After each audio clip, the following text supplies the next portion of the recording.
My 4-year-old daughter Maisie looked up from her coloring book and said, "Daddy wants me to go live in the dirt like his other little girl." Then she patted my hand. "It's okay, Mommy. I put the video on your phone." I was holding a spatula. I set it down very carefully on the counter because my fingers had gone numb. "What video, baby?" "The one from my teddy bear." She picked up a purple crayon and started filling in a dinosaur. "He talks to me every night when you think I'm sleeping. He says the same thing. You should have been the one who died." Over and over. "So I borrowed your phone and recorded it." She said this like she was explaining the plot of a cartoon. "Maisie," I whispered. "Show me." She sighed the sigh of a put-upon preschooler, put down the crayon, and marched to the couch where my phone was charging. Her tiny finger swiped and tapped with terrifying competence. Then she handed it to me. The video was dark and grainy, shot from the angle of a stuffed bear sitting on her nightstand. My husband Trent was leaning over her bed, his face inches from her sleeping head. His voice came through the speaker, soft as a lullaby. "You should have been the one who died. Abigail should be here. You took her place. You should have been the one who died." He said it 3 times. Then he kissed her forehead and walked out. I watched it 4 more times. Maisie stood next to me, patting my leg. "He doesn't know I'm awake," she said. I got really good at pretend sleeping. Sometimes I even snore a little. My throat was full of broken glass. "How long has he been saying this?" She tilted her head. "Since I was 3. That's a whole year. A whole year. 365 nights of my husband telling our daughter she should be dead. 365 nights of my little girl pretending to sleep, holding perfectly still while her father poisoned the air around her." I got down on my knees and took her hands. "Maisie, you are the bravest person I have ever met." She beamed. "I know. Can I have a popsicle?" That was the first moment I wanted to laugh and sob at the same time. It would not be the last. Maisie ate her popsicle on the back porch while I stood in the kitchen and stared at my phone. The video was timestamped 2:17 a.m. yesterday. I had been asleep in the next room. Trent had come home late from his dental practice, kissed my cheek, and then apparently walked straight to our daughter's room to curse her existence.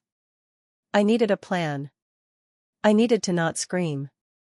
I needed someone who would tell me I wasn't losing my mind. I called Betty Cranston. Betty was our next-door neighbor, a retired 911 dispatcher with a silver crew cut and a vocabulary that could strip paint. She arrived in under 90 seconds with a bottle of Chardonnay and a look on her face that said she was ready to hide a body. "Start talking," she said. I handed her my phone with the video queued up. She watched it twice without making a sound. Then she set the phone down with the careful precision of someone defusing a bomb. "Nora," she said. "I worked emergency calls for 32 years. I've heard things that still visit me at 3 in the morning. This is worse." "I know. What's Abigail?" "I have no idea." I racked my brain. I've been married to Trent for 6 years. I've never heard that name. Betty poured us both a glass of wine. It was 10:30 in the morning. Neither of us cared. "Then we dig," she said. "We dig until we find out who Abigail is and why that man thinks your child owes her a death." I loved her for saying we. That afternoon, I pretended everything was normal. Trent texted that he'd be home late, a root canal running long. I texted back a heart emoji and felt my stomach turn inside out. Betty stayed at the house with Maisie while I went hunting. I started in the garage. Trent had a locked filing cabinet he claimed was full of old tax returns and dental school paperwork. I had never questioned it. I had never had a reason to. The lock was cheap. A flathead screwdriver and 30 seconds of YouTube instruction popped it open. Inside were 4 hanging folders. The first 3 were exactly what he said: tax returns, licensing documents, equipment warranties. The 4th one was thicker. I pulled it out and found a manila envelope sealed with packing tape. I sliced it open on the garage floor. The first thing that fell out was a newspaper clipping from the Des Moines Register, dated 8 years ago. The headline read, "Woman dies in fall from apartment balcony, infant daughter critically injured." My heart stopped. The woman was Vanessa Driscoll, age 29. Her daughter Abigail, 10 months old, was in her arms when she fell. The article said police were investigating but no foul play was suspected. Neighbors described Vanessa as struggling and withdrawn. Her husband, Dr. Trent Driscoll, was too distraught to comment. Trent had been married before. I knew that. He told me his first wife died in a car accident. He never mentioned a baby. He never mentioned Abigail. The second item in the envelope was a death certificate for Abigail Driscoll. Cause of death, blunt force trauma secondary to fall. Date of death, 3 days after the balcony incident. She had survived the fall just long enough to die in a hospital. The third item was a photograph. Trent, younger and thinner, holding an infant with wispy blonde hair. The baby was smiling. On the back, in handwriting I didn't recognize, someone had written, "Abigail, 6 months. Her first tooth." I sat on the cold concrete floor and tried to breathe. My husband's first daughter was dead. His first wife was dead. And every night, he told our daughter she should have died instead of him. Instead of her, I corrected myself out loud. He only said Abigail's name. Not Vanessa's. Abigail. The baby. I took photos of everything with my phone. Then I put the envelope back exactly as I found it, locked the cabinet, and walked back to Betty's house. She took one look at my face and sent Maisie to the backyard to chase butterflies. "Spill it," she said. I told her everything. When I finished, Betty sat very still for a long moment. Then she said something that knocked the wind out of me. "Nora, I remember that case. It went over the wire when I was still dispatching. The officers who responded thought something was off, but they couldn't prove anything. The husband, your husband, had an alibi. He was supposedly at a conference in Chicago. But one of the detectives told me later he never believed it." "Why not?" "Because the neighbor who called 911 said she heard arguing on the balcony right before the fall. A man's voice.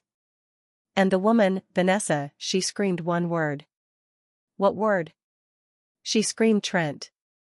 The world tilted. "There's more," Betty said. "Vanessa had a younger sister. She was on the news for weeks, begging the police to reopen the case. Her name was somewhere in the reports. I can find it for you." "Find it," I said.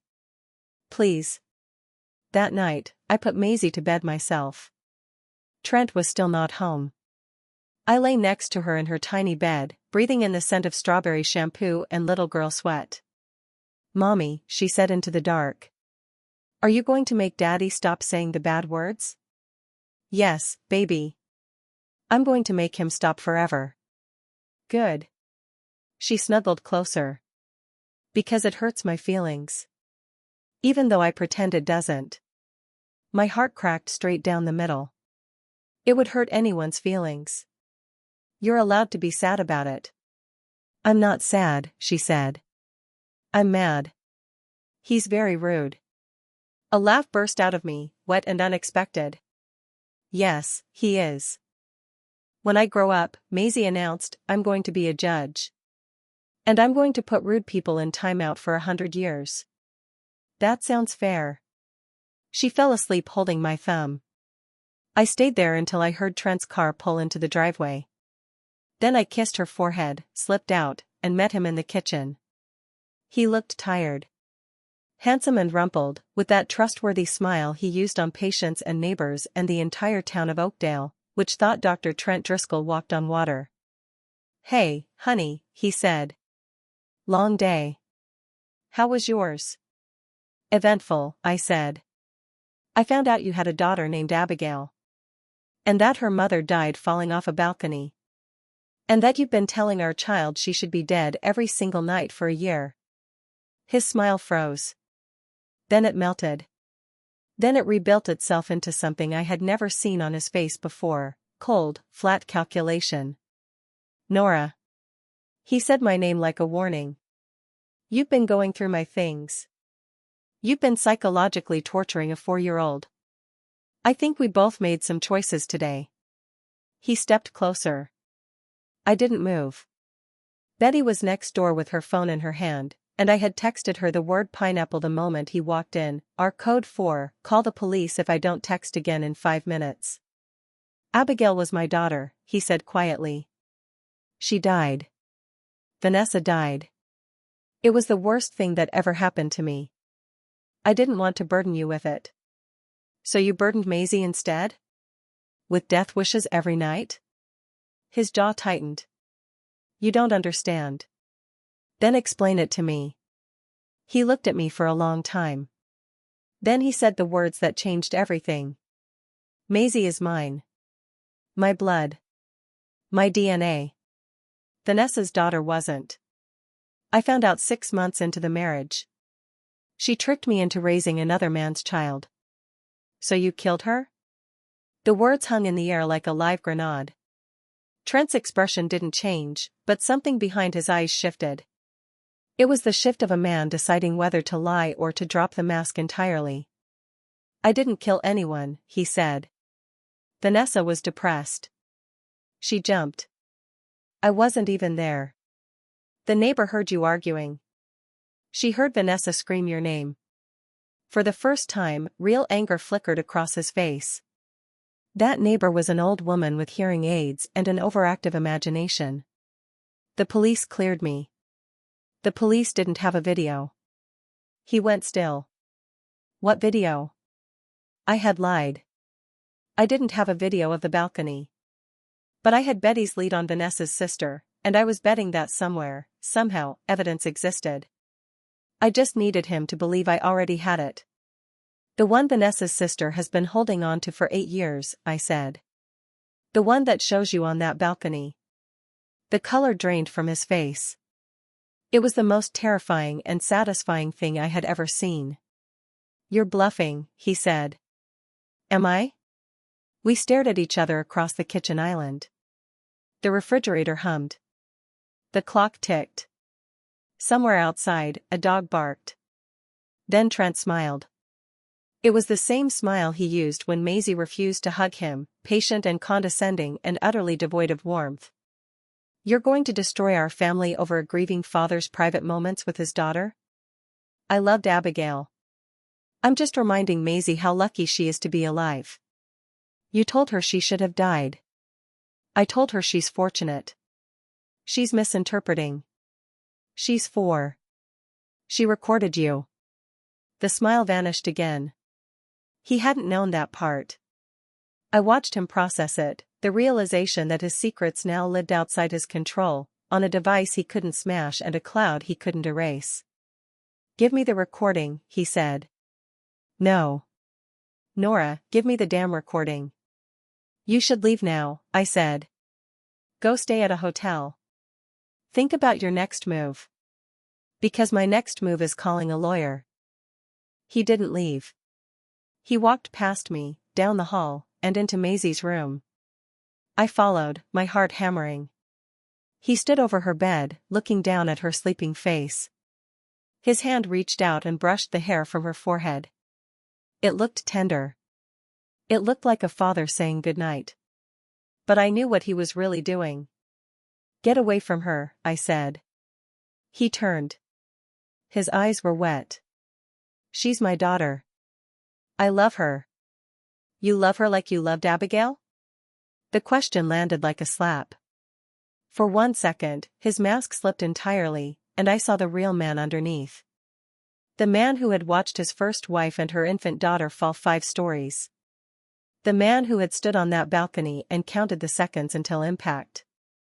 Then the mask snapped back. I'll go, he said. But this isn't over. Maisie is my child. You can't keep her from me. He walked out. The front door closed with a soft click. I locked it behind him and slumped against the wall. My phone buzzed. Betty, pineapple received. You okay? I replied, he's gone. Come over. She was at my door in 40 seconds, bathrobe flapping, a baseball bat in one hand and a bottle of whiskey in the other. God, I loved that woman. We sat on the floor of my living room while I told her what happened. She listened without interrupting, her sharp eyes cataloging every detail. When I finished, she said, we need Vanessa's sister. Now. Not tomorrow. Do you have her name? I found it this afternoon. Maggie Chen. She lives 2 hours from here. She never stopped posting about the case on Facebook.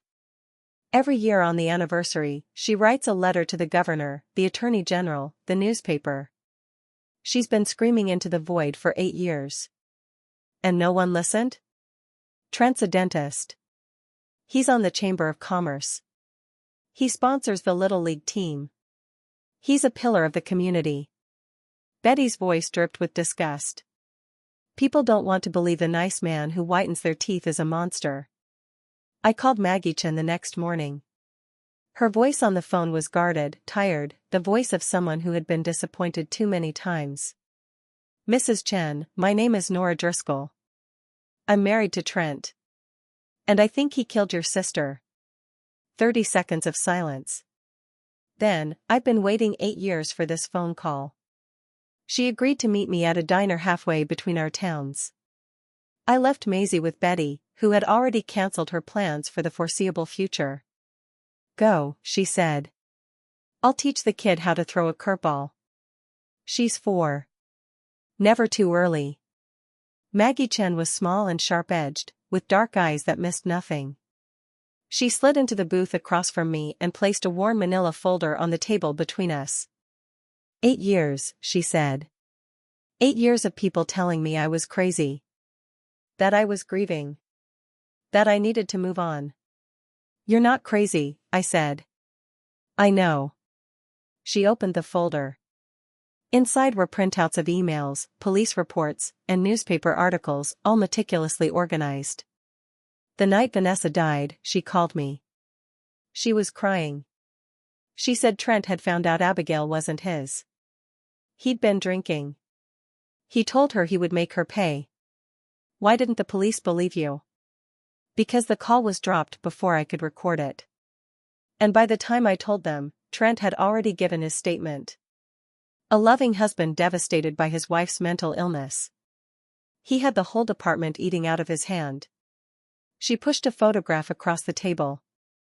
It showed Vanessa and Trent at their wedding, Vanessa radiant in white, Trent's arm tied around her waist. The pose looked romantic until you noticed his fingers digging into her side. There's something else, Maggie said. A week before she died, Vanessa sent me a video. She said it was insurance. She made me promise never to delete it. My pulse spiked. Do you still have it? Maggie pulled out her phone. It's blurry. She filmed it through their apartment window from the fire escape. But you can see enough. She pressed play. The video showed a living room. Trent was standing over a crib, his back to the window. His voice was muffled but clear enough. You ruined my life. You and your mother. I wish you'd never been born. The infant in the crib started crying. Trent reached down and shook the crib, hard enough that the baby's cries turned to screams. Then the video ended. I was shaking. You had this the whole time? The police said it wasn't enough. Trent's lawyer argued it was a stressed father having a bad moment. They refused to charge him. Maggie's voice was bitter. But now you have something worse, don't you? You have him doing it to his own daughter. I told her about the recording. About Maisie's teddy bear camera. About a year of whispered death wishes. Maggie listened with tears streaming down her face. When I finished, she reached across the table and took my hand. We take him down together, she said. For Vanessa. For Abigail. For your little girl. Together, I agreed. The plan came together over the next 3 days. It was elegant and ruthless and absolutely insane. Step 1. I filed for an emergency custody order and submitted the teddy bear recording as evidence. The judge, a grandmother of 5, watched the video in chambers and granted temporary sole custody to me within the hour. Trent was served at his dental office. According to the receptionist, he threw a tray of dental instruments against the wall. Step 2. Maggie filed a new statement with the district attorney's office, presenting her old video alongside my new one. 2 recordings, 8 years apart, showing a pattern of abuse against children. Step 3. Betty organized the neighborhood gossip network. Within 48 hours, every book club, bridge circle, and church coffee hour in Oakdale knew that Dr. Trent Driscoll had a dark secret. The Chamber of Commerce quietly removed his photo from their website.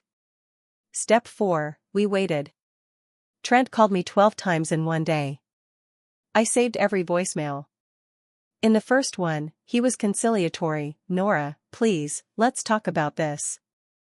We can work it out." By the 5th, the mask was crumbling. "You're destroying my reputation. Do you understand what you've done?" By the 12th, he was barely human. "You'll regret this. Both of you." I forwarded all of them to my lawyer.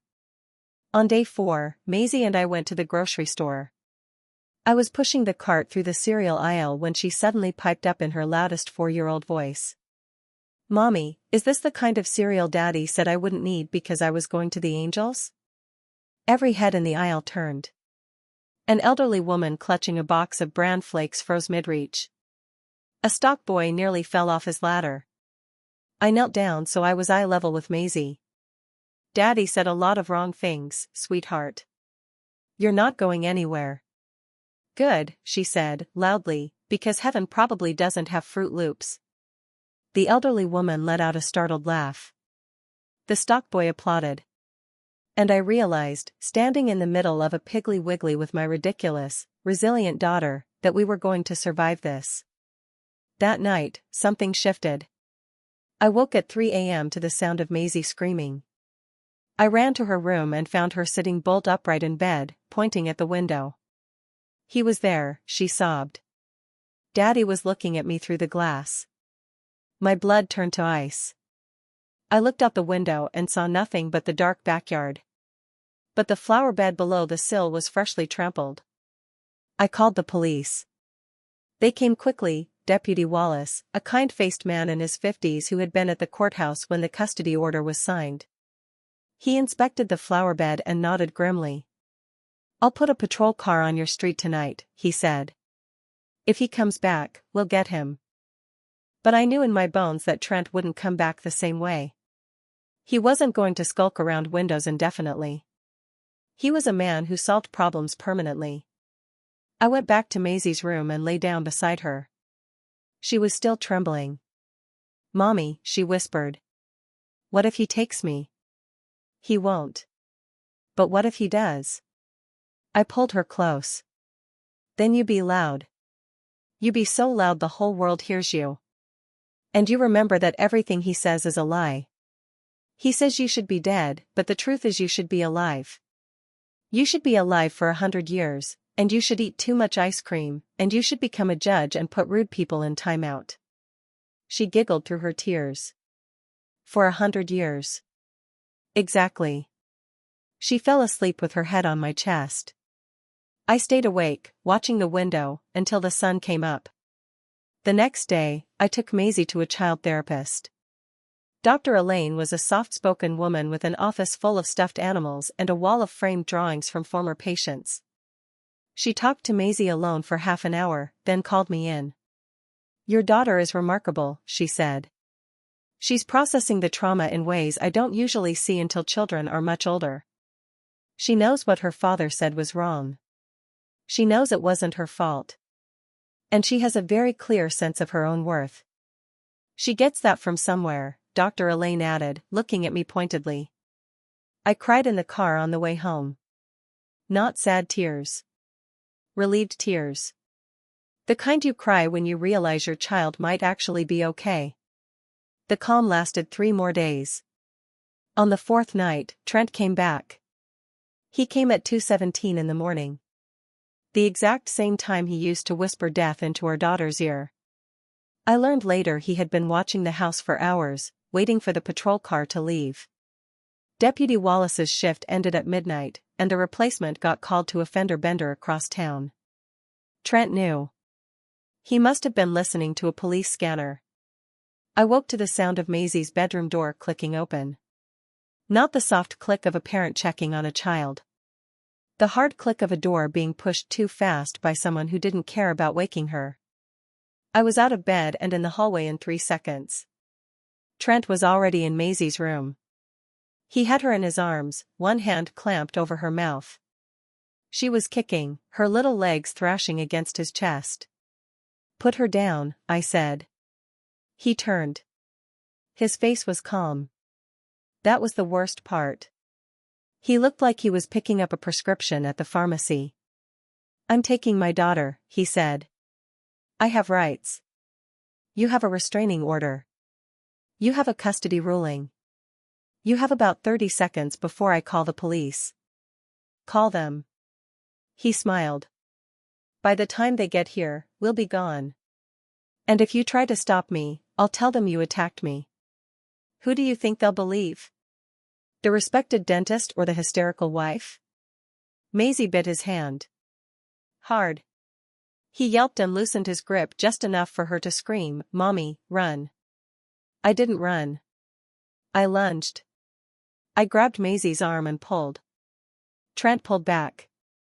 For one sickening second, she was stretched between us like a rope in a tug-of-war, and I saw terror in her eyes that no child should ever feel. Then Betty's voice cut through the chaos like a foghorn. "Put that child down or I will shoot you in the kneecap." She was standing in the hallway in her bathrobe, holding a taser in one hand and her phone in the other. The phone screen showed an active 911 call. The taser was pointed directly at Trent's leg. "I'm not kidding, you dental school dropout. I've tossed bigger men than you. One of them was my second husband." Trent stared at her. "This is none of your business. That little girl is everyone's business. Now put her down before I redecorate this room with your involuntary muscle spasms." He put Maisie down. She scrambled behind me and wrapped her arms around my leg. Betty kept the taser trained on Trent while the 911 operator's voice squawked from the phone. "The police are 3 minutes out," Betty said. "You've got 2 choices. You can wait here and explain to them why you broke into a house where you're legally prohibited from being. Or you can run, and they'll catch you anyway because you're a dentist, not Jason Bourne." Trent looked at me. Then at Maisie. Then at the taser. His expression never changed from that eerie calm. "This isn't over," he said. "Maisie is my daughter. You can't change that. No court can change that. I'll be in her life forever." "Not if I have anything to say about it," I said. He walked out. Not rushed. Not panicked. Just a man leaving a house he fully expected to return to someday. The police arrived 4 minutes later. This time it was Deputy Wallace, looking like he hadn't slept in a week. He took our statements and examined the broken lock on the back door. Then he radioed for a county-wide alert. "We'll find him," he said. "He can't have gone far." But he did go far. By morning, Trent's car was found abandoned at a bus station 2 towns over. The bus had left at 4 a.m. headed west. Trent Driscoll had vanished. The next week was a blur of lawyers and social workers and police interviews. Maggie Chin flew in from her town and stayed with Betty, filling our house with takeout containers and righteous fury. She and Betty became an unlikely team, Betty with her taser stories and Maggie with her file folders, 2 guardian angels who had been waiting years for a fight like this. Maisie handled it better than any of us. She returned to preschool like nothing had happened, charmed her teachers with stories about Aunt Betty's electric zapper, and demanded a new teddy bear to replace the one that had been confiscated as evidence. "The new one needs better cameras," she informed me. "Maybe night vision." I laughed for the first time in days. "You're 4. You don't need night vision." "I'm 4.5. And yes I do." We settled into a fragile routine. Betty moved her morning coffee to our kitchen table. Maggie extended her stay indefinitely. Deputy Wallace stopped by every evening to check in, and I noticed he was spending more and more time talking to Betty on the porch. She claimed it was just police business, but she was wearing lipstick. 2 weeks passed. The manhunt for Trent went cold. He had emptied his bank accounts before vanishing. His dental practice went into receivership. Patients who had trusted him for years were shocked, then angry, then quiet. The town wanted to forget Dr. Trent Driscoll had ever existed. Then the postcards started arriving. The first one came on a Tuesday. No return address. Postmarked from a town in Montana I'd never heard of. The picture on the front was a generic mountain landscape, the kind you buy at a gas station. On the back, in Trent's neat handwriting, 4 words. "See you soon, Maisie." I called Deputy Wallace immediately. He sent the postcard to the state crime lab, but there were no prints except the mail carrier's. The postmark was too smudged to trace. The second postcard came a week later. Idaho this time. A picture of a potato farm. On the back, "Daddy misses you." The third was from Washington State. A picture of the Space Needle. "Tell Mommy she can't hide you forever." I stopped letting Maisie out of my sight. I drove her to preschool myself. I sat in the parking lot during her classes. I checked every closet and window before she went to bed. Betty told me I was making myself sick, and she was right, but I couldn't stop. It was Maggie who finally broke the pattern. "Nora," she said one evening, setting a cup of tea in front of me, "he's sending those postcards from places he's already left. He's not telling you where he is. He's telling you he's still out there. He wants you scared." I am scared. I know. But scared is what he wants. Angry is what you need. She was right. I had been so focused on protecting Maisie that I had stopped fighting. I had stopped digging. I had let Trent control the narrative again. "What do you suggest?" I asked. Maggie smiled. It was not a nice smile. "We go public. All the way public. We make sure every person in this country knows his name and his face." The next morning, we called a reporter. Her name was Candace Okonkwo, and she hosted a true crime podcast called Where Justice Sleeps. It had 6 million listeners and a reputation for breaking cases that law enforcement had abandoned. Maggie had been emailing her for years about Vanessa and Abigail's case with no response.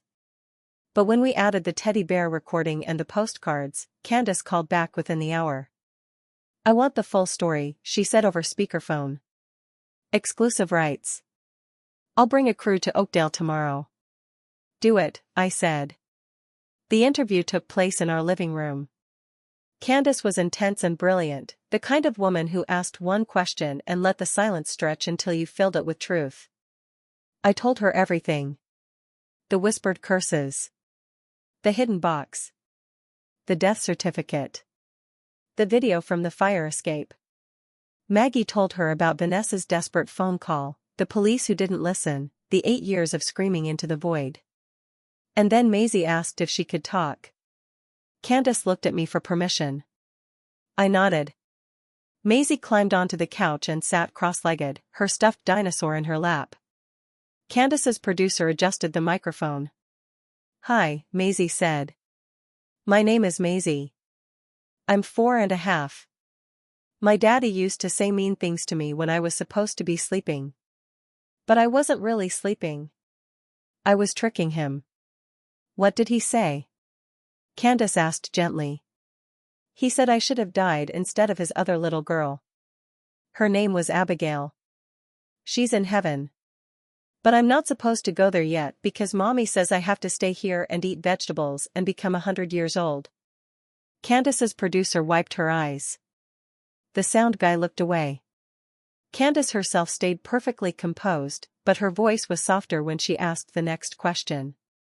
"Are you scared of your daddy now?" Maisie considered this. "A little bit. But mostly I'm mad. He broke my teddy bear. The police took it for evidence. That was very rude. The police needed it to help keep you safe. I know. But still. She hugged her dinosaur tighter. If I see him again, I'm going to tell him that God doesn't like people who are mean to kids. And then I'm going to kick him in the shin. The podcast episode dropped on a Thursday. By Friday morning, it had been downloaded 2 million times. By Saturday, the national news picked up the story.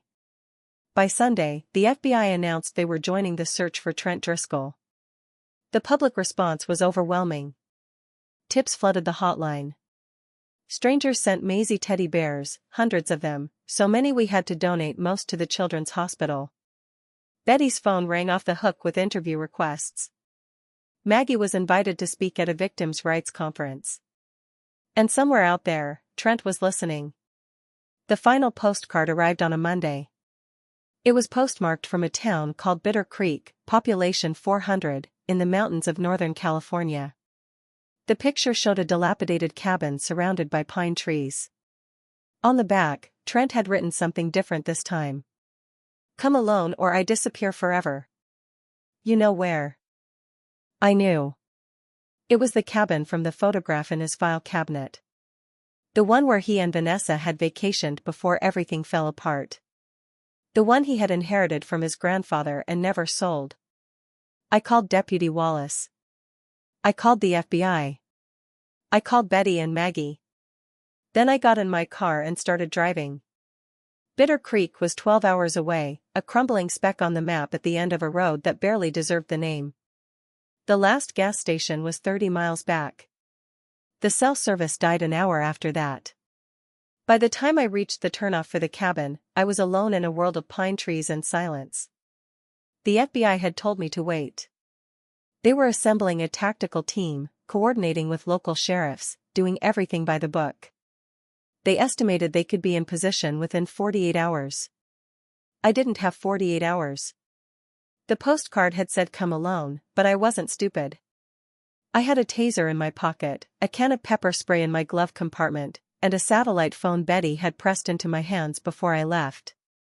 You call me the second you see him, she had said. And I mean the second. The cabin appeared through the trees like a rotted tooth. Gray wood, sagging roof, a single window with a flickering light behind it. Trent's rental car was parked out front, splattered with mud from the unpaved road. I parked 50 yards away and sat in the driver's seat, breathing. The taser felt impossibly heavy in my pocket. Then the cabin door opened, and Trent stepped out. He looked terrible. Gaunt and unshaven, his clothes rumpled, his hair unwashed. The charming dentist from Oakdale had been replaced by a man who had been running for weeks and sleeping in places where no one asked questions. Nora, he called out. I knew you'd come. I got out of the car. Where's Maisie? His face flickered with confusion. Maisie? She's with you. I felt a cold spike of relief. He didn't have her. Of course he didn't. She was safe with Betty, surrounded by teddy bears and taser-wielding neighbors. You said, come alone or I disappear. What do you want, Trent? He walked toward me, stopping about 10 feet away. Up close, I could see the wildness in his eyes, the way his hands kept clenching and unclenching. I want you to tell the world you lied, he said. Tell them the recording was fake. Tell them you coached Maisie. Tell them I'm innocent. And then what? You come back to Oakdale? You get your dental practice back? Everyone just forgets? Yes. His voice cracked. Exactly that. I stared at him. Trent, there's a video of you threatening Abigail in her crib. There's a recording of you telling Maisie she should be dead. The entire country knows your face. There is no coming back from this. His expression twisted. Then what am I supposed to do? Turn yourself in. Get help. Face what you did. Face what I did. He laughed, a harsh, jagged sound. What about what she did? Vanessa. She lied to me. She made me love a child that wasn't mine. She humiliated me. She deserved what happened. She didn't jump, did she? The question hung between us. The forest was utterly silent, as if the birds and the wind were holding their breath. No, he said. She didn't jump. Tell me. He looked at the ground. When he spoke, his voice was distant, like he was narrating someone else's memory.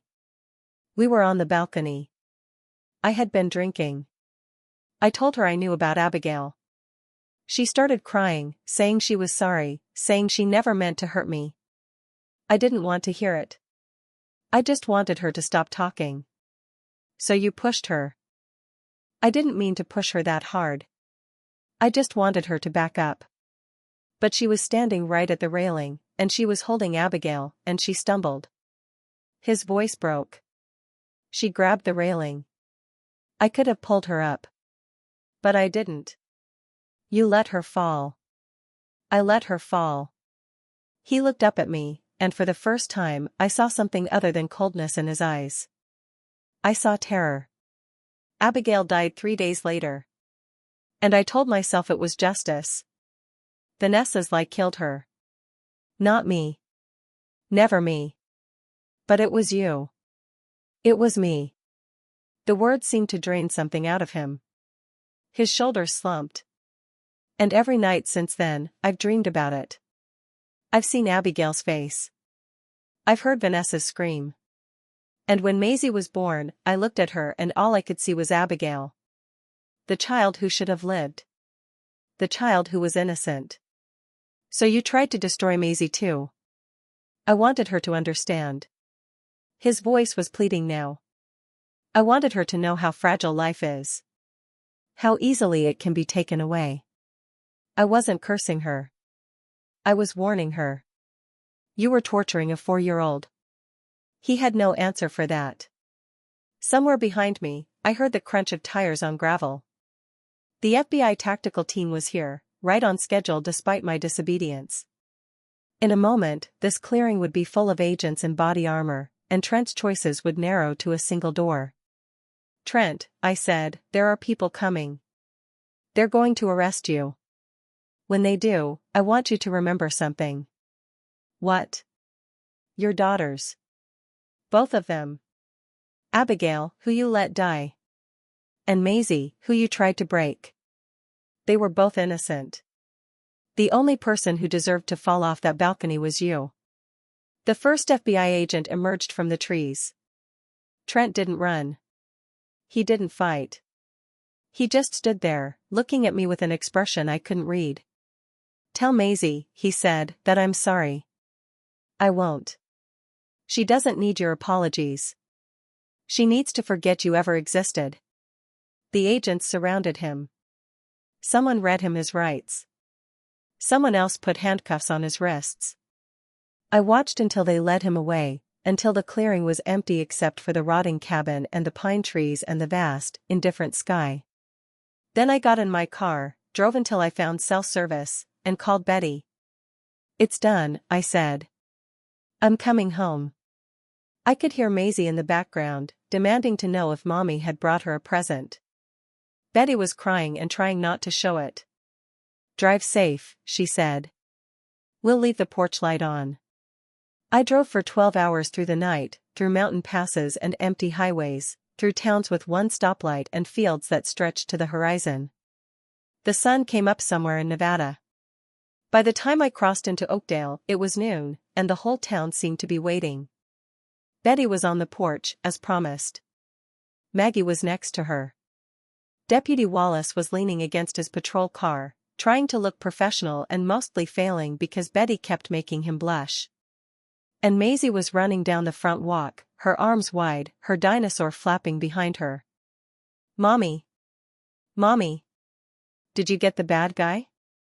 I scooped her up and buried my face in her hair. I got him, baby. With a taser? No. With words. She pulled back and looked at me with deep skepticism. Words aren't very good weapons. Sometimes they're the best ones. She considered this for a moment, then nodded. Okay. But next time, bring the taser.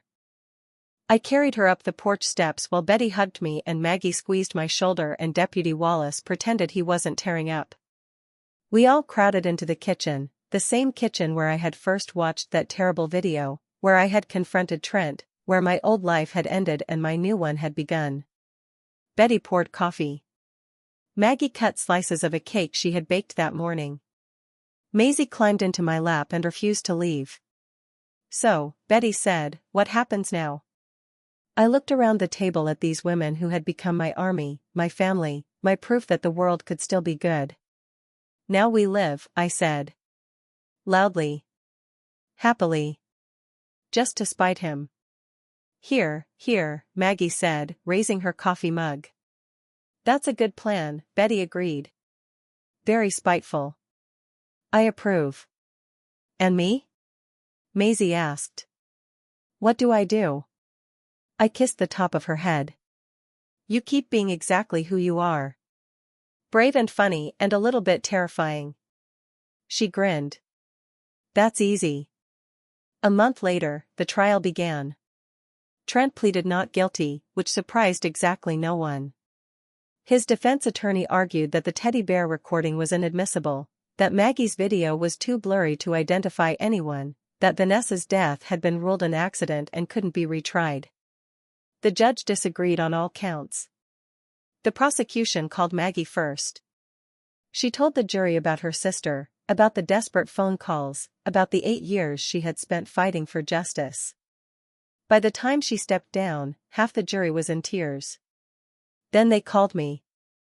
I described the locked filing cabinet, the hidden envelope, the newspaper clipping. I described the night I watched the teddy bear video for the first time, the way my world had collapsed and rebuilt itself into something harder and sharper. And then they called Maisie. She was the youngest witness the county had ever allowed in a criminal trial.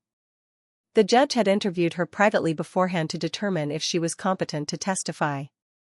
According to the court clerk, Maisie had informed the judge that she knew the difference between the truth and a lie, that she promised not to say any bad words, and that she liked his robe very much. She wore a blue dress with pockets. Betty had picked it out. Maisie had insisted on pockets because she wanted to bring her dinosaur.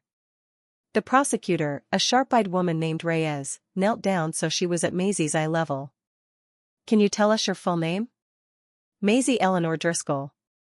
But I'm going to change the Driscoll part to Mommy's name when I'm bigger. Why is that? Because Driscoll is Daddy's name and Daddy is not a good person. The courtroom murmured. The judge tapped his gavel. Maisie, Reyes continued, do you remember the things your daddy used to say to you at bedtime? Yes. He said I should have died instead of his other little girl. Every night. For a whole year. How did that make you feel? Bad. And scared. And also very mad because it's rude to tell people they should be dead. What did you do when he said those things? I pretended to be asleep. I got really good at it. I even practiced my breathing. More murmurs. Someone in the back let out a choked sob. Did you ever tell anyone what he was saying? I told my teddy bear first. He's a good listener. Then I told Mommy. Then I recorded Daddy with Mommy's phone. You recorded him yourself? Maisie nodded proudly. I put my teddy bear on the shelf so he could see everything. Teddy is very brave. Reyes stood up and addressed the judge. Your Honor, I'd like to play the recording that the witness made. The courtroom went silent as the video played on the big screen. Trent's face, leaning over the bed. His voice, soft and poisonous. You should have been the one who died. 3 times. Then the kiss on the forehead. Then the door closing. When it was over, Maisie looked at the jury. See, she said. Very rude. The jury convicted Trent Driscoll on all counts. Attempted murder for Vanessa. Manslaughter for Abigail. Child endangerment and psychological abuse for Maisie. The judge sentenced him to life without parole. As the bailiffs led him away, Trent looked back at me. Our eyes met for one long, final moment. I expected to see hatred. I expected to see defeat. Instead, I saw something that looked almost like relief. Then the door closed, and he was gone. That evening, we had a party at Betty's house. Deputy Wallace grilled burgers. Maggie made her famous potato salad. Maisie ran around the backyard with sparklers, writing her name in the dark. I sat on the porch steps and watched her. Betty settled down next to me with a glass of wine. "You did it," she said. "You slayed the dragon." "We slayed the dragon. I couldn't have done any of this alone." "That's what dragons are for," Betty said. "To remind us we need each other." Maisie ran up to us, sparkler fizzling in her hand. "Mommy. I wrote my new name in the sky." "What's your new name?" "Maisie the Brave. Aunt Betty said I could keep it forever." I pulled her onto my lap. She was sticky with marshmallow and smelling of smoke and summer grass. "Maisie the Brave," I repeated. "I like it. It's better than Maisie the Sleepy Pretender," she said. "That was my old name. When I had to be quiet and scared all the time." "You don't have to be quiet or scared ever again." "I know." She nestled against me. "Can I stay up late tonight?" Aunt Betty said we're celebrating. "You can stay up as late as you want." "Forever?" "Well, maybe not forever. You're still 4.5. 4.75, she corrected. "Almost 5. Almost 5. My goodness." She was quiet for a moment, watching the stars blink on one by one. Then she said, "Mommy? Do you think Abigail is watching us from heaven?" The question caught me off guard. "I don't know, sweetheart. Maybe. If she is, I hope she knows I'm not mad at her.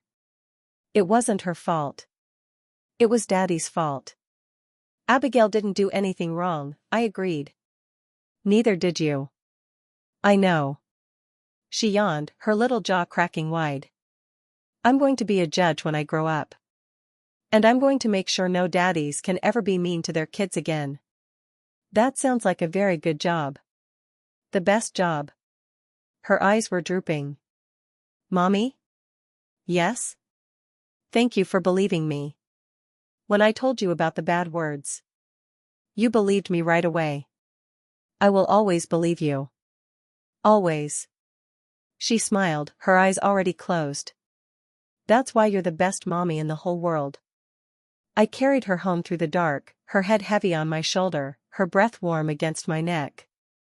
Betty walked with us, her flashlight cutting a path through the night. When we reached our front door, I paused. This was the house where Trent had whispered poison into the dark. Where I had discovered the worst truth of my life. Where my daughter had learned to pretend sleep while her father wished her dead. We could have moved. I had considered it. But Betty had talked me out of it. "You don't run from a house that's yours," she had said. "You fill it with new memories until the old ones suffocate." She was right. I tucked Maisie into bed. The same bed. The same room. But now there were new things in it. A shelf full of teddy bears sent by strangers who had heard her story. A drawing she had made of herself in a judge's robe. A photo of me, Betty, Maggie, and Deputy Wallace on the courthouse steps, all of us grinning like we'd won the lottery. I kissed her forehead. "I love you, Maisie the Brave." She didn't stir. But her hand, even in sleep, reached out and grabbed my finger. I sat there for a long time, listening to her breathe. The rhythm was peaceful now. No pretense. No fear. Just the steady, trusting breath of a child who knew she was safe. When I finally went to my own room, I stopped at the window. The moon was full and bright, painting the backyard in silver. The flower bed under the window was blooming again. Betty had planted marigolds there. "Ugly things can't grow where marigolds live," she had said. It's science. I didn't know if that was true. But I decided to believe it. The morning after the verdict, Maisie woke me up by jumping on my bed. "Mommy. Mommy. I'm going to be 5 next week." I need a party with a bouncy castle and a pony and 17 cupcakes. I opened one eye. 17? One for every person I like. I made a list. Aunt Betty gets 2 because she has a taser. I pulled her under the covers and tickled her until she shrieked. Somewhere in the house, I heard Betty banging around in the kitchen, probably making pancakes. She had basically moved in with us at this point, and I had stopped pretending to mind. What about a pony? I asked. A small one. I'm not greedy. We negotiated down to a bouncy castle and 12 cupcakes, no pony. Maisie declared this an acceptable compromise and demanded to call Maggie immediately to inform her of the cupcake count. Maggie had gone back home after the trial, but we talked every day. She was writing a book about Vanessa, and the publisher had offered her enough money to quit her job and focus on it full time. She told me it felt like her sister was finally getting to tell her own story. I'm putting Maisie in the dedication, she said during one of our calls. Right after Vanessa and Abigail. She'll be insufferable when she finds out. She deserves to be a little insufferable. She saved the day. Maggie wasn't wrong. Maisie had become something of a local celebrity. The Oakdale Gazette ran a front-page story with the headline "4-year-old testifies against father, wins hearts." The grocery store cashier asked for her autograph.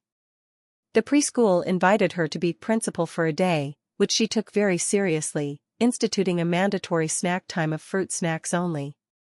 But fame had its downsides. One afternoon at the park, another mother approached me while Maisie was on the swings. Her face was pinched with that particular expression of someone about to say something wildly inappropriate. I just want you to know, the woman said, that I never believed the rumors about your husband. I always thought he was wonderful. I stared at her. He told our daughter to die. For a year. There's video evidence. Well, I wasn't there, was I? She sniffed. People say things. It doesn't mean anything. Before I could respond, Maisie appeared at my side. She had apparently abandoned the swings and heard every word. Excuse me, she said to the woman, in the prim voice she used when she was about to deliver a verdict. Are you saying my daddy didn't do bad things? The woman blinked. I'm just saying people make mistakes, sweetheart. Calling me sweetheart is also a mistake, Maisie said. I'm not your sweetheart. I'm Maisie the Brave. And my daddy is in jail because he did very bad things to me and another little girl. If you think that's okay, then you should probably go think about your choices. The woman's mouth opened and closed like a fish. She walked away without another word. I looked at Maisie. Maisie looked at me. Did I do good? She asked. You did amazing. Can I have ice cream? Absolutely. That was the thing about Maisie. She could verbally eviscerate an adult and then immediately demand dessert. It was a gift. The birthday party was everything she wanted. Betty rented a bouncy castle and filled the backyard with balloons. Maggie drove in for the weekend, bringing a giant stuffed dinosaur that was almost as tall as Maisie. Deputy Wallace came in civilian clothes and spent most of the party helping Betty grill hot dogs, which Maisie found highly suspicious. Why is Deputy Wallace always here now? She asked me, squinting at them through the bouncy castle netting. He and Aunt Betty are friends. Friends like you and Daddy were friends? No. Better friends. Much better friends. She considered this. Okay. As long as he doesn't whisper anything mean. He won't. He's one of the good ones. Good, she said. Because if he's mean, I'm telling Aunt Betty to tase him. I laughed so hard I snorted lemonade out my nose. Maisie found this hilarious and spent the rest of the party trying to make me snort again. It was the first perfect day we'd had in months. The kind of day where the sun feels personal, where laughter comes easily, where the shadows in the corners of the house finally seem to be shrinking. Then the letter arrived. It came in a plain white envelope with a prison return address. Trent's handwriting on the front, addressed to Maisie. I intercepted it before she saw the mail. I called my lawyer. He's not supposed to contact her. This is a violation. It absolutely is.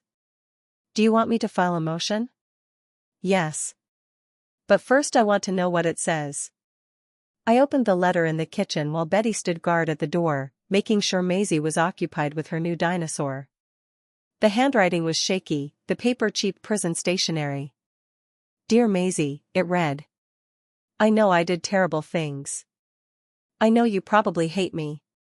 But I am your father, and I love you. I was sick. I'm getting help now. I hope someday you can forgive me. Your father, Trent. I read it 3 times. Then I handed it to Betty. She scanned it and made a noise of pure disgust. Love. He says love. That man doesn't know the meaning of the word. Should I show it to her? Betty was quiet for a moment. She's going to find out eventually. Better it comes from you, when you're ready to talk about it. I folded the letter and put it in the same file box where I kept the court documents and the teddy bear recording. Then I went outside and watched Maisie bounce in the castle, her hair flying, her laughter ringing across the yard. I decided to tell her when she was older. Much older. But Maisie had other plans. That night, after the party, she crawled into my bed with the solemn expression she wore when she had been thinking too hard. Mommy, did Daddy send me a letter? My heart skipped. Why do you ask that? Because you and Aunt Betty were whispering in the kitchen and you looked at a piece of paper like it was a spider. And I know Daddy is in jail and people in jail send letters. I saw it on a TV show. There was no point lying. Maisie had a lie detector more accurate than any machine the FBI possessed. Yes, I said. He sent you a letter. What did it say? He said he was sorry. He said he loved you. She was quiet for a long time. Then she said, "Can I write back?" I hesitated. Every parenting instinct told me to protect her, to shield her from any further contact with the man who had tried to destroy her. But Maisie was not a child who thrived on protection. She thrived on agency. You can write whatever you want, I said. But I get to read it before we send it. Deal. She dictated her response to me the next morning. I wrote it down word for word because I was afraid I would forget a single syllable. Dear Daddy, she began, sitting at the kitchen table with her chin propped on her hands. Thank you for your letter. I am not dead. I am very alive. I had a birthday party with a bouncy castle and I got a dinosaur. His name is Gerald. I don't forgive you yet because you were mean to me for a whole year and also to another little girl named Abigail who is in heaven. You should probably think about that. Sincerely, Maisie the Brave. P.S. I am 5 now. I can tie my shoes. I sealed the envelope with trembling hands. Betty drove it to the post office herself. 2 weeks later, my lawyer called with news. The prison had intercepted the letter, incoming mail was screened, and Maisie's response had apparently made its way through the inmate gossip network. Trent had been mocked so relentlessly by other prisoners that he requested a transfer to solitary confinement. Your daughter, my lawyer said, has more power from a kitchen table than most people have in a courtroom. I told Maisie the news. She listened carefully, nodded once, and said, "Good. Maybe he'll think about his choices now." Then she asked for a snack.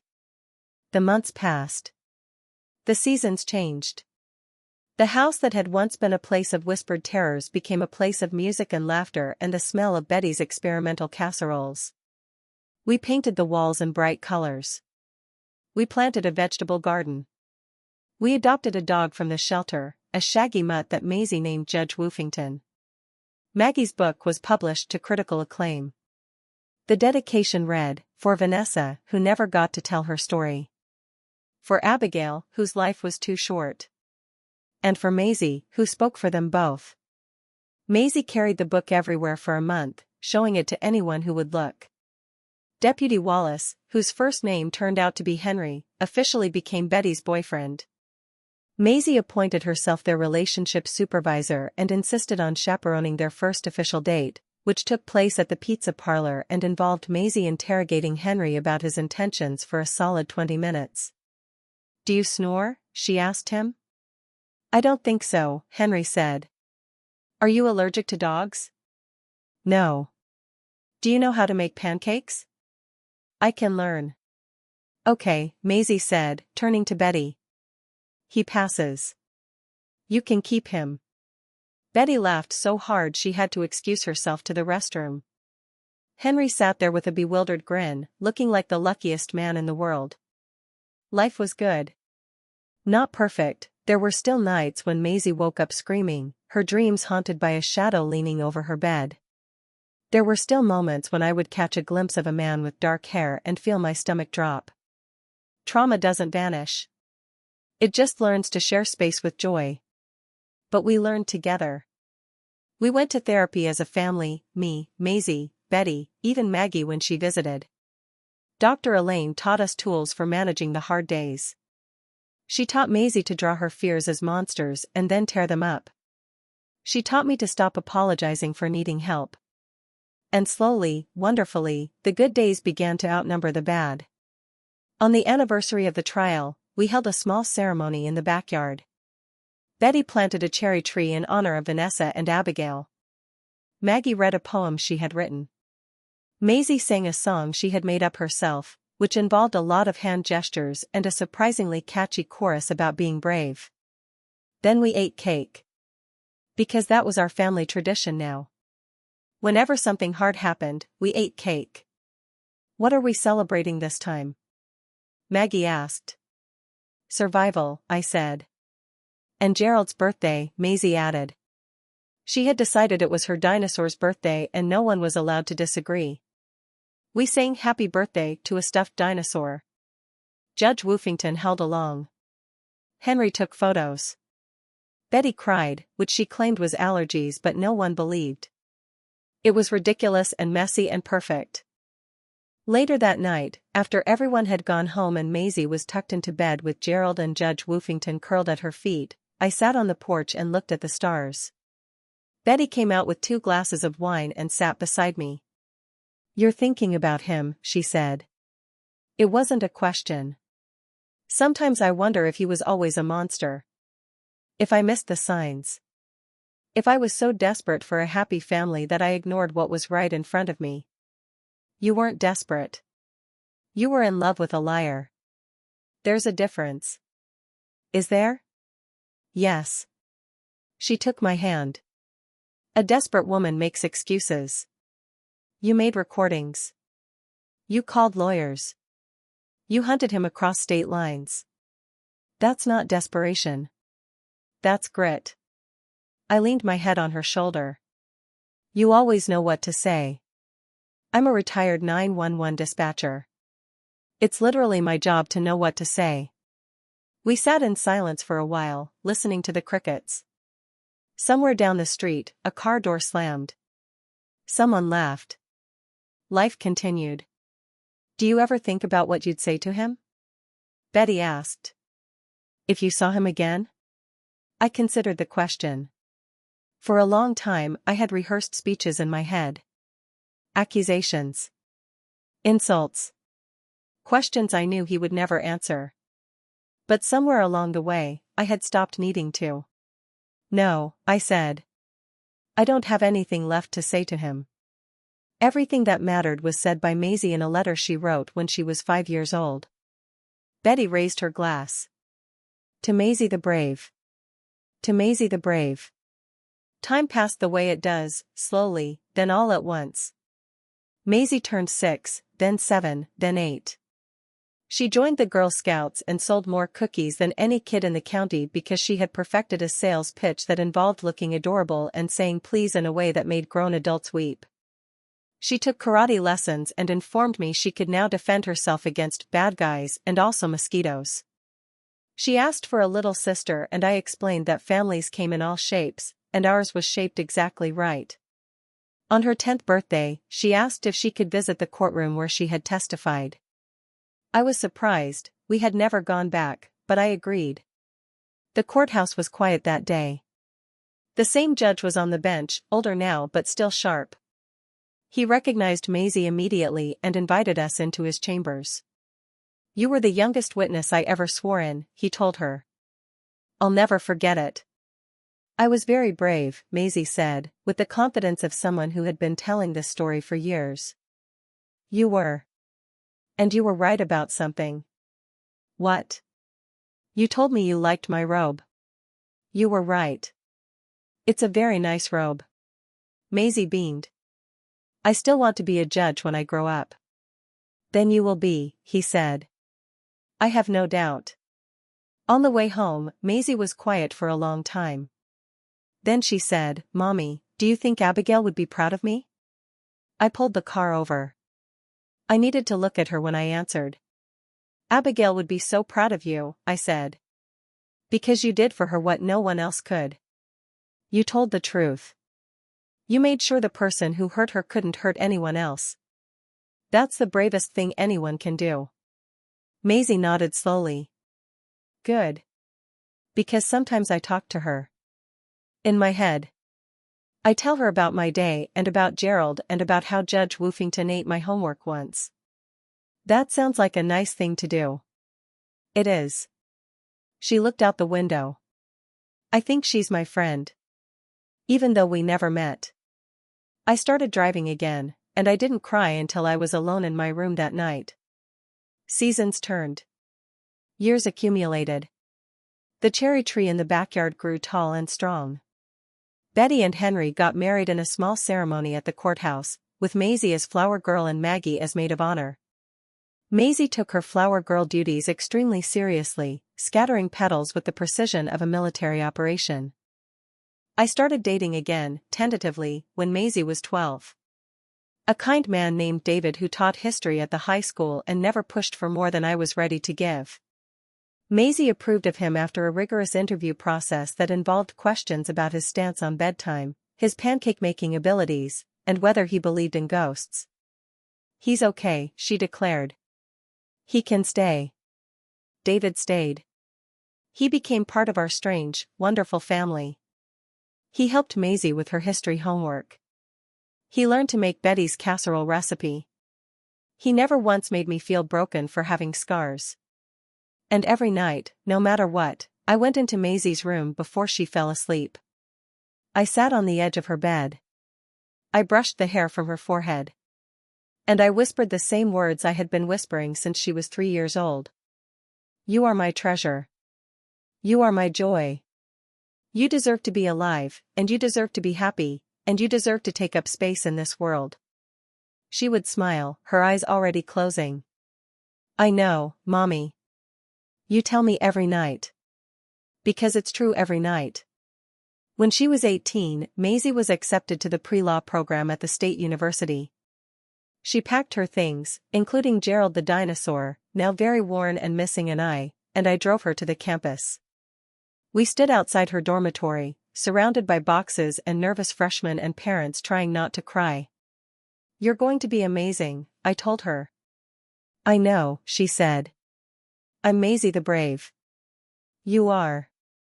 She hugged me then, a long, tight hug that said everything neither of us needed to say out loud. When she pulled back, her eyes were wet but her smile was steady. "Thank you," she said. "For believing me. For fighting for me. For never giving up. That's what moms do." "No," she said. "That's what you did. And I'm going to spend my whole life trying to be as brave as you." I watched her walk into the building, her ponytail swinging, Gerald's tail poking out of her backpack. She turned around once and waved. Then she disappeared through the doors. I sat in the car and cried for 20 minutes. Then I called Betty. "She's going to be fine," Betty said. "You raised a warrior." "I know. That's why I'm crying." "Happy tears," Betty said. "Those are the best kind." She was right. 9 years later, I sat in a courtroom again. This time it was a different courtroom, in a different city, with a different judge on the bench. The judge was 27 years old. She wore a black robe that she had chosen herself. Her nameplate read Judge Maisie Chinross. She had taken Maggie's name as her middle name when she turned 21, a tribute to the aunt who had helped bring down her father. I sat in the front row with David, Betty, Henry, and Maggie. We were all older now. Betty's hair was completely white. Henry had retired from the force. Maggie's second book had just been published. We were a family, bound not by blood but by something stronger. The bailiff called the court to order. Judge Maisie Chinross looked out at the room, and for a moment, her eyes found mine. She smiled.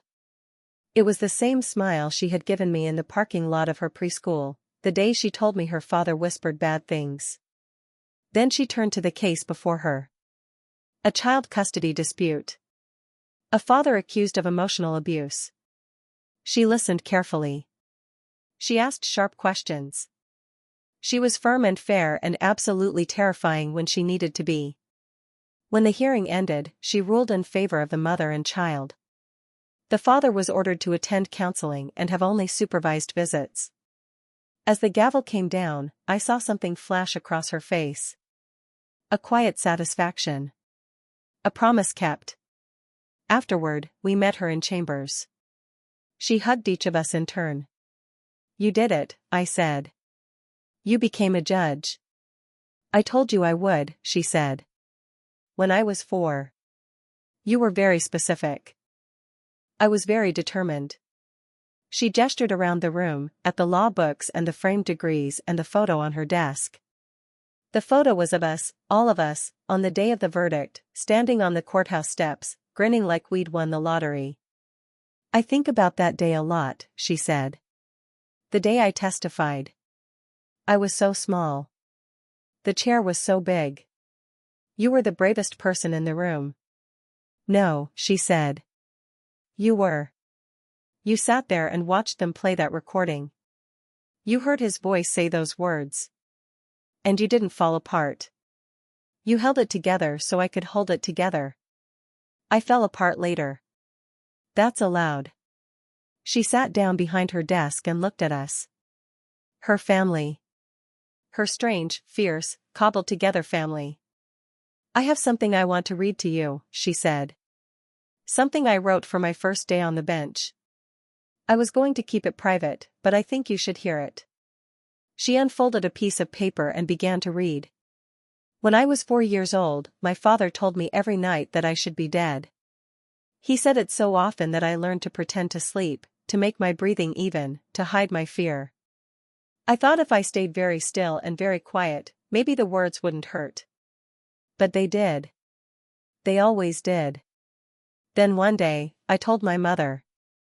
And my mother believed me. She didn't tell me I was imagining things. She didn't tell me I was too young to understand. She got down on her knees, looked me in the eye, and said, 'We're going to make him stop.' And we did. I am a judge today because of my mother. Because of my Aunt Betty, who stood guard with a taser and a heart full of courage.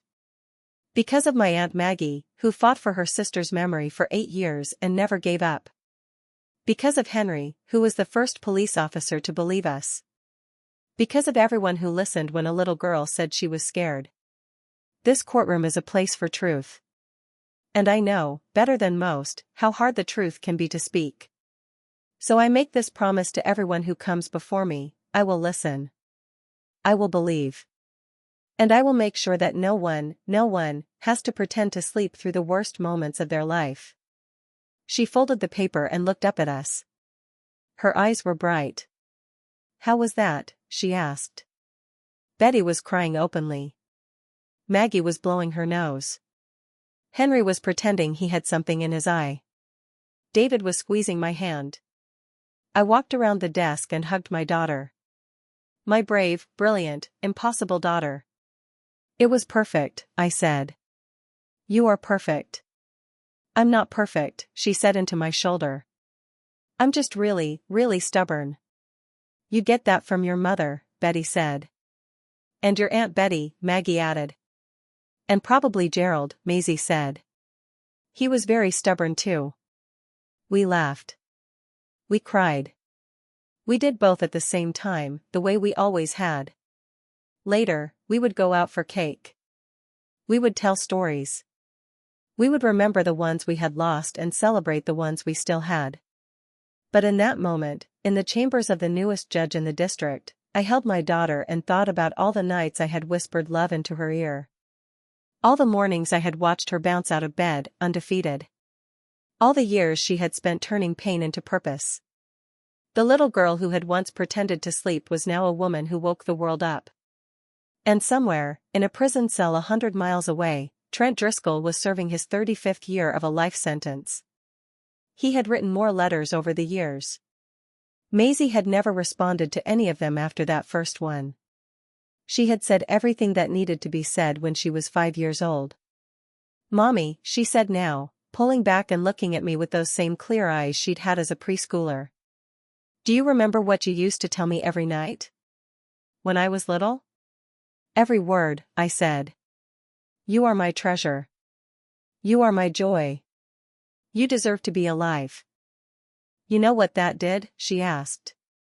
"It built a wall. Every time you said it, you put another brick in the wall. And all his words, all his poison, they just bounced off. They never got through. I didn't know that. I just needed you to know you were loved." "I knew." She smiled. "I always knew." That night, I sat on the porch of the house where I still lived, the house where Trent had once whispered death, the house that Betty had helped me reclaim with marigolds and music and the smell of pancakes.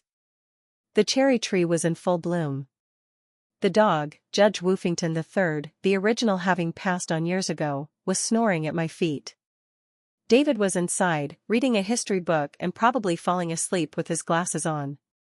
My phone buzzed. A text from Maisie, "First day done. Only got called Your Honor 17 times. Not enough. Shooting for 30 tomorrow." I laughed out loud into the quiet night. 17. The same number of cupcakes she had demanded for her 5th birthday party. The party where she had bounced in the castle and declared herself Maisie the Brave. She was still bouncing. Still brave. Still demanding more from the world than the world was prepared to give. I texted back, "Proud of you. Always." She replied with a string of emojis that I didn't fully understand, followed by 4 words, "Love you, Mommy. Always." I put the phone down and looked at the stars. They were the same stars that had been there the night Trent first whispered his poison, the same stars that had watched me drive 12 hours through the mountains to find him, the same stars that had blinked down on a courtroom where a 4-year-old in a blue dress with pockets told the world the truth. Everything had changed. Nothing had changed. The stars were still there. And so was I. I thought about all the mothers and all the daughters and all the nights full of whispered words. Some words destroyed. Some words saved. The difference was love. Just love. Nothing more complicated than that. "You are my treasure," I whispered to the stars, to the cherry tree, to the memory of a little girl who pretended to sleep. "You are my joy. You deserve to be alive." The words drifted up into the night and disappeared. But I knew, with absolute certainty, that somewhere they were landing. Somewhere they were building walls against the dark. Somewhere a child was hearing them and believing them. And that was enough. That was more than enough. That was everything.